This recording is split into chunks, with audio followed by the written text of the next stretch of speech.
guys, so as you know, I was a little bit MIA last week, and that's only because I was really busy doing my scheduling for next year.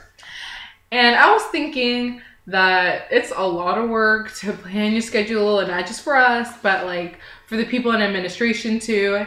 And oh my gosh, you have to think about how so many kids have to go in there and do it, and it basically takes them all day to do it. And if you don't know what you're doing, I'm sorry, the camera just shook.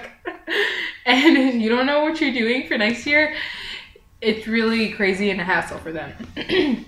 So I'm trying to help you guys plan out your junior schedule, because I just went all week planning what I was going to take for next year. It was actually pretty easy too, because I had pretty much an idea. Last year I pretty much had an idea what I want to do also this year. So here we go. I don't know which way we're going. So first of all, you obviously want to make sure that you have all your mandatory classes that you need.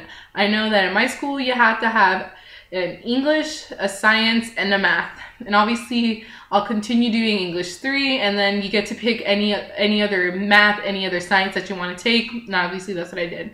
And depending on what kind of college you'd want to go to or go into, like your major wise, or if you don't even know what your major is yet, pick something that the school you'd be going to would like to see. Like, I know some colleges like to see that you took chemistry, or that you took AP classes, dual enrollment classes, ACE program, things like that, honors, all that kind of stuff. And also make sure that you have good grades in those classes, because your GPA really counts when you start signing up for colleges and you send your applications out there, and they see that kind of stuff and they want to be like, oh no, this kid isn't that good, or they want to see like, oh my god, this kid's a superstar, or we need them, that kind of stuff. And you also want to take your AP classes too out of the way, because that actually helps you later in college. That way you won't be paying another extra class, because college is actually really expensive. If nobody ever knew that, well, now you do. So there you go. You're welcome. Oh my god, that took a toll on me, that voice.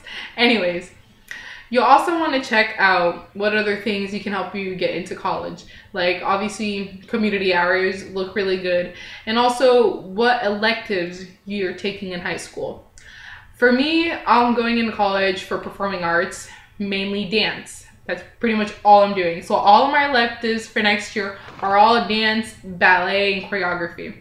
And that looks really good, because they see that that's what I'm sticking to, that's what I want to do. I don't know why I'm looking at the sky all the time. There's nothing, it's just a ceiling.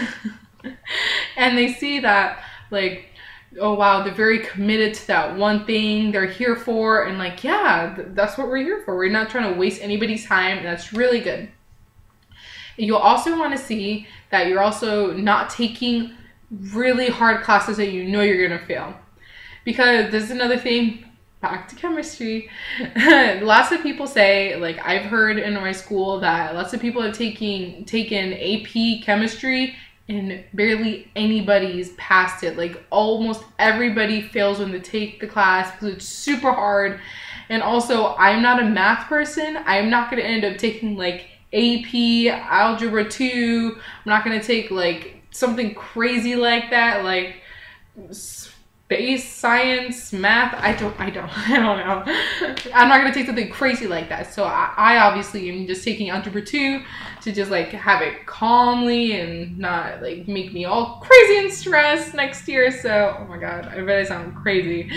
But take classes that are gonna look good in a college application, something that's not gonna stress you out too much either, but something that's going to give you somewhat of a challenge, because you don't just want to take those easy flyby classes that aren't going to look good either.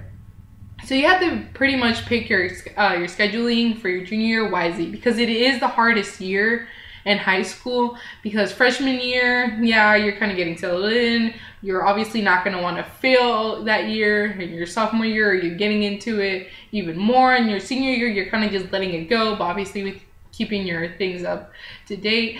And you really want to be sure that you're not letting anything go, fly by. And you also don't want to let go of your social life either. So you also need to have time for school. You need to have time if you work. You need to have time for work and whatever after school things you do. And you also have to have a social life, because you can't just have your friends out there waiting for you until you graduate, because they're not gonna wait. So I hope this video really helped you guys. I am a mess today. I hope this video helps you guys, and I hope to see you guys real soon. Bye, chicos.